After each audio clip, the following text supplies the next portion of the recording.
Olá, como vai? Eu sou o professor Flávio de Leão Bastos Pereira.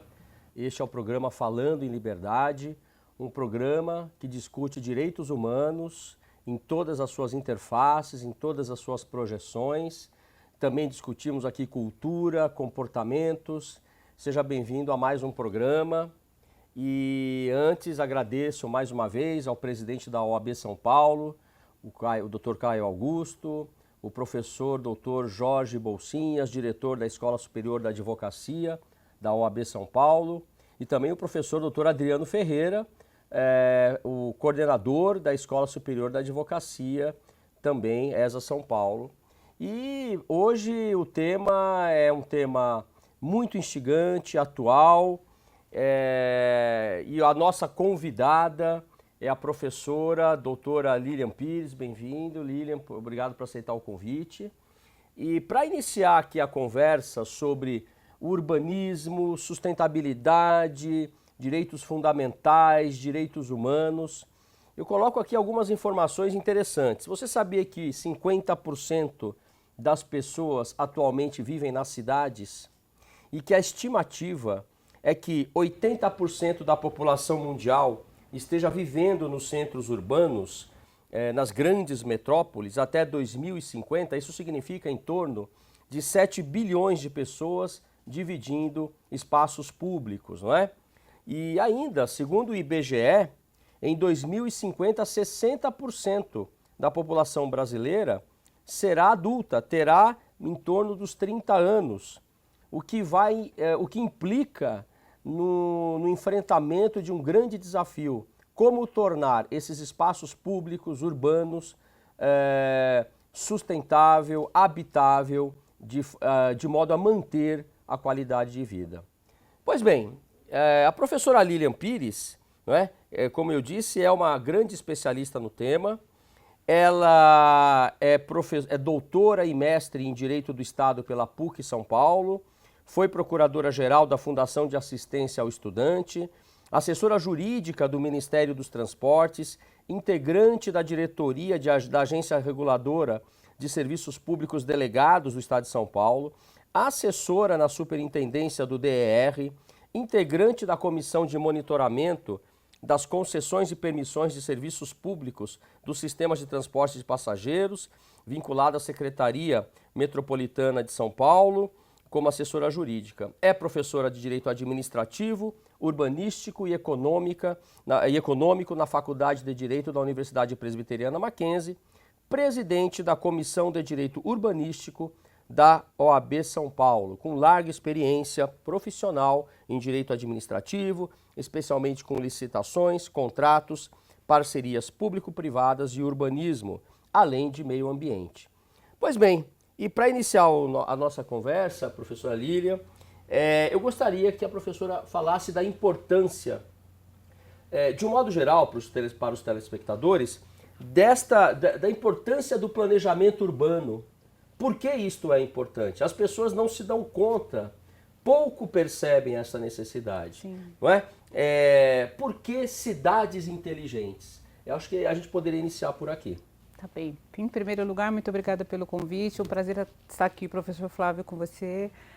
Agradecemos o espaço que a OAB nos cede e a temática, de fato, ela é muito importante e necessária. Desde o momento da industrialização, né, estamos falando aqui no Brasil da década de 30, a gente tem um crescimento que foi um crescimento acelerado e desordenado. E com uma vocação que se voltava a um interesse de Estado mais patrimonialista. A gente vê uma época onde a visão coletiva ela ficou amesquinhada. Essa é uma grande realidade. Perfeito. Qual é o reflexo que isso tem e causa no ambiente das cidades? A gente tem um crescimento, portanto, desordenado e criando hiatos que são gigantescos. Então, a gente tem dentro do mesmo espaço situações que são absolutamente díspares e distantes, e as pessoas não se dão conta disso. E quando a gente está falando do meio ambiente não, mas está falando do ambiente urbano, da cidade, a gente está falando de um espaço complexo, de muitas complexidades e de múltiplas atividades. E se as pessoas não percebem o quanto cada uma delas faz parte dessa engrenagem, a gente entra no caos, que é o que está acontecendo. Então, a gente teve um crescimento que não foi planejado e que se tornou excludente. E é muito interessante porque as pessoas não pensam nisso. A cada momento em que há uma intervenção pública de uma infraestrutura, o que acontece? Naturalmente, pela conjuntura e um modo de vida, aquela localidade ela encarece. Perfeito. E aí as pessoas não conseguem permanecer ali. Fica muito caro para viver ali. E elas têm que ficar cada vez mais distante daquele local. Uhum. E, de novo, o poder público vai tentando resolver, tomar medidas. Ele pavimenta, ele ilumina e o preço do metro quadrado aumenta. Isso é um fenômeno mundial, portanto. Mundial, sim, sim. A contenção da especulação imobiliária que acaba acontecendo com todas essas intervenções é uma função do Estado. Ele precisa organizar esse espaço porque esse espaço acaba sendo excludente. E aí você vai empurrando a população. Você vai empurrando a população e a gente, não existindo uma política habitacional, uma política aonde se tem um desenho de cidade que seja de congraçamento e que seja não de excludência, mas de junção, você espalha as pessoas e você provoca um modo de vida que é muito desigual. Se as pessoas pensarem quanto tempo se leva para sair das zonas dos bairros afastados ao centro, nós estamos falando de 2 a 3 horas em cada trecho do dia. Perfeito. Entre ida e depois mais o mesmo período de volta. E por que isso acontece? Porque as pessoas não têm trabalho onde elas estão. Elas precisam vir para uma localidade onde elas vão conseguir trabalhar, quando o emprego acontece, quando ele existe, e ela tem um transporte que não dá conta. São Paulo é uma cidade muito grande, a gente mobiliza e transporta alguns milhares de pessoas, algumas milhares de pessoas. É correto afirmar que a organização urbana, o planejamento urbano reflete a situação socioeconômica de um país? Podemos fazer essa conexão? Eu acho que ela, de maneira objetiva e fácil de entender, sim, porque se a gente tem um planejamento, que ele é um planejamento adequado, se ele é um planejamento que abarca toda a população, a gente vai trazer um nível de igualdade. Então, a gente vai ter um nível de qualidade de vida. E as pessoas não se dão conta disso. Então, cada um consegue vivenciar e compreender aquilo que ele vivencia. Então, você está no seu bairro, se você consegue chegar no centro em 15 ou 20 minutos, ou que seja 1 hora, porque tem muito trânsito, certo, você não tem dimensão do que está acontecendo com os bairros que são seus vizinhos. Então, o planejamento, ele organiza a cidade de modo que todos consigam viver de maneira justa e igualitária. Então, nós vamos continuar tendo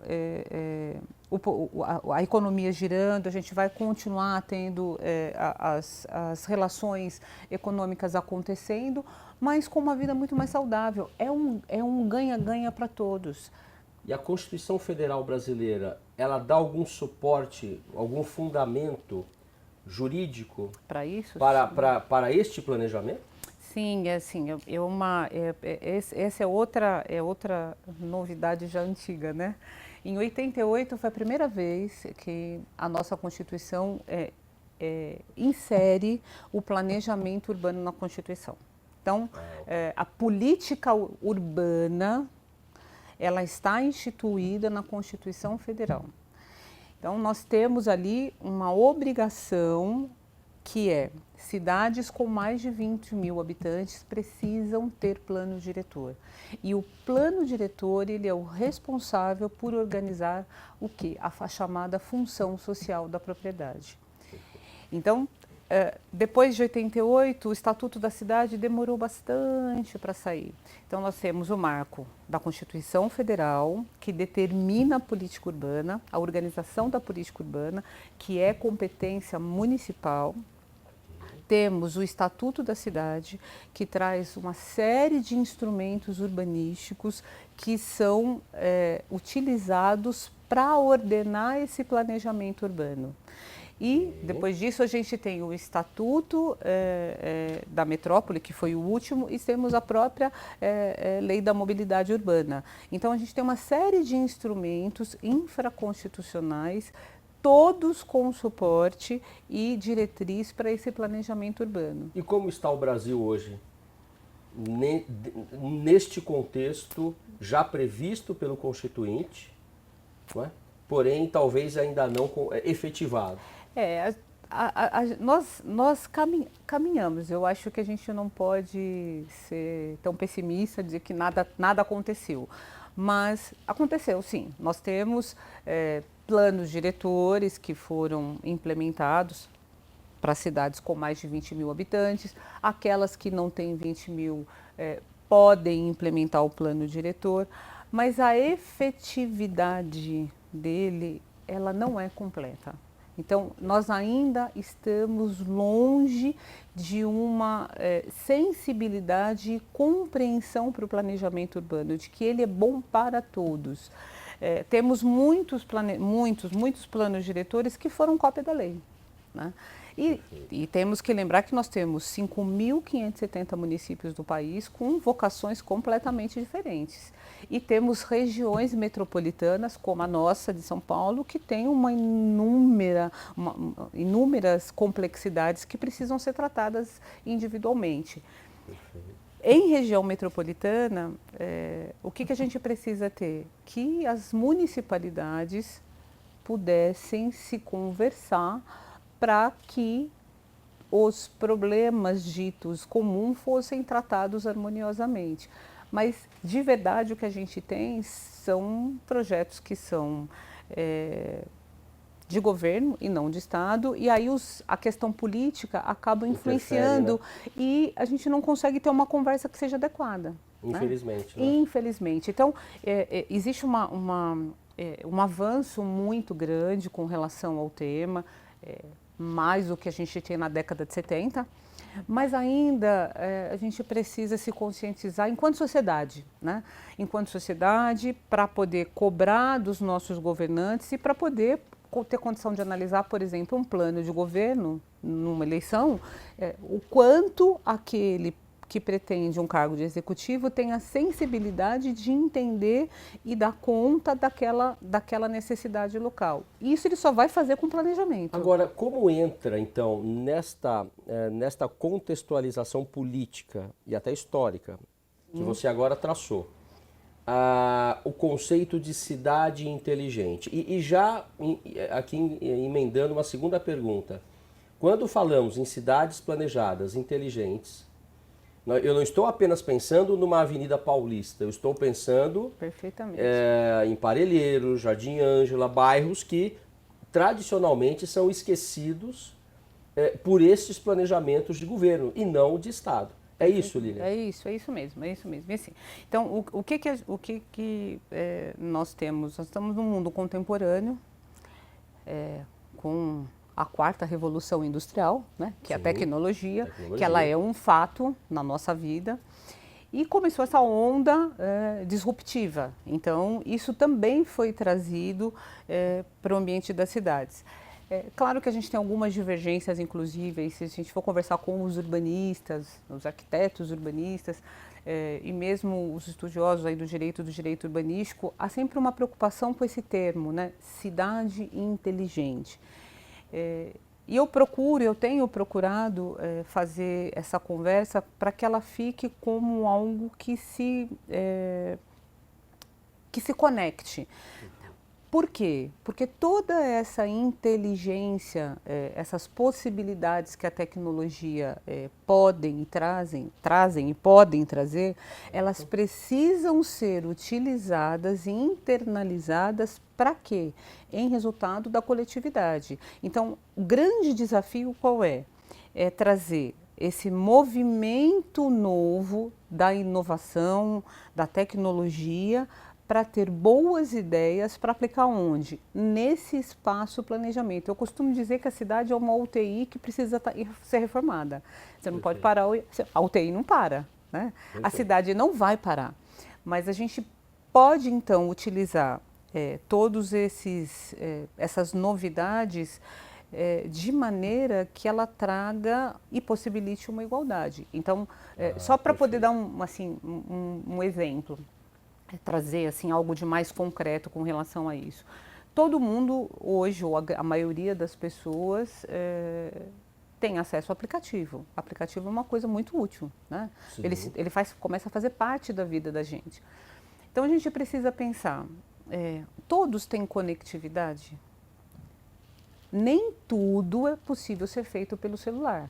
Existem alguns acessos que você precisa de uma base fixa. Então, quando eu falo em inteligência na cidade, eu preciso ter uma infraestrutura que possibilite que todos usufruam daquele serviço. Isso é muito importante se pensarmos em saúde, educação. Em todos os níveis. E pensando então especificamente sobre o aplicativo, então a gente tem, muito bem, então primeiro eu preciso ter acesso. Segundo, eu tenho pessoas que trabalham, que são prestadores de serviço por meio desses aplicativos.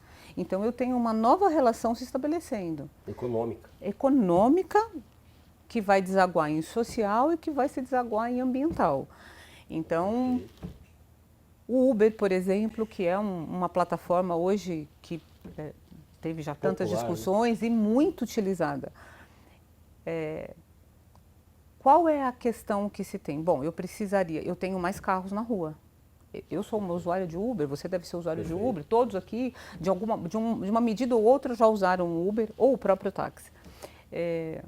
Muito bem, eu tenho mais carros na rua. Então, eu tenho uma questão ambiental de combustível fóssil. Então, uma parte dessa tecnologia é como esse Estado vai fomentar que a matriz energética sofra alteração para ser menos poluente. Perfeito. Muito bem, se eu tenho mais carros na rua, qual seria o resultado natural disso? Que nós deixássemos o nosso carro em casa, para aqueles que têm carro. E claro que a gente tivesse um transporte público muito eficiente, mas há sempre essa discussão. O transporte ainda não chegou na sua maturidade. Muito bem, então se a gente tem aí o Uber como um transporte individual sendo utilizado, eu tenho mais carros na rua. E é uma plataforma que gera emprego e, portanto, eu preciso pensar como é que estas pessoas serão tuteladas. Esses que são os motoristas do Uber. Então, é uma discussão de inteligência na cidade. Como é que tudo isso vai ser regulado? Que medida o poder público vai fazer a regulação de toda essa pleiade de situações que se resultam dali? E esse exemplo me fez lembrar o dia da sessão na Câmara dos Vereadores sobre a aprovação das regras para o Uber. Houve mais um embate político e ideológico do que uma discussão técnica. Sim. Voltada para o bem-estar da população. Exatamente. Né? E aqui, isso nos leva, evidentemente, à discussão do transporte coletivo. Sim. Também foi muito polêmica a questão das ciclovias e das ciclofaixas, não é? Está sendo. Está sendo. Exatamente. Parece-me que a população hoje se acostumou mais e até está sentindo falta, porque está havendo uma tentativa de busca de novos patrocinadores. Isso. Então, como entra o transporte coletivo sustentável nessa discussão? Esse é um tema muito importante e interessante, porque quando a gente está falando de mobilidade, nós estamos falando de pessoas, veículos e cargas. Então, a gente tem aí uma pleiade de modais. Então, eu tenho o transporte de passageiro, que é por pneu, e o eletrificado, que é o trem ou é o metrô. Perfeito. Certo? E tem uma mobilidade ativa, que significa as pessoas andarem a pé, então nós estamos falando de calçada e estamos falando de ciclovia e ciclofaixa, que vai ter quem? Vai ter a bicicleta, a gente tem que pensar que o cadeirante, ele é um usuário ou da ciclovia ou da ciclofaixa ou da própria calçada. E é evidente que há um conflito por conta dessa infraestrutura que precisa ser planejada. Então, no que diz respeito ao transporte de passageiro, de novo, a combustão fóssil é um problema. Perfeito. Os corredores de ônibus, eles são, pela estatística, elementos muito importantes na fluidez desse transporte. Então, pensando sobre o aspecto ambiental, eu preciso pensar de como mudar a matriz energética. E isso é inteligência na cidade. Perfeito. No que diz respeito à mobilidade ativa, a gente precisa, enquanto poder público, repensar a questão da calçada. Então, é uma discussão que está em pauta, como é que vai ser o tratamento da calçada? Porque você sabe que em São Paulo e na grande maioria dos municípios, a calçada é bem público, claro, mas o responsável pela manutenção da calçada é o proprietário. É o proprietário. Quem fiscaliza? E ao longo dos anos a calçada foi diminuindo para quê? Para dar espaço para os carros. É um desenho que fica muito complicado. Especificamente com relação à bicicleta, ao uso da ciclovia ou da ciclofaixa, o plano cicloviário teve uma audiência pública há 15 dias atrás, e ele estava parado, pronto, estudos feitos, e ele não avançava. Onde foi realizada a audiência pública? Na Câmara Municipal. Na Câmara Municipal, e uma cobrança por que ele não seguia para o Executivo, porque todas as discussões já aconteceram. E as pessoas têm uma versão à bicicleta, de modo geral, assim, é perigoso, porque não é lugar de andar, porque a via. A gente precisa mudar a forma de compreender como a gente tem que se locomover. Essa questão agora inclui um novo protagonista, que é o patinete.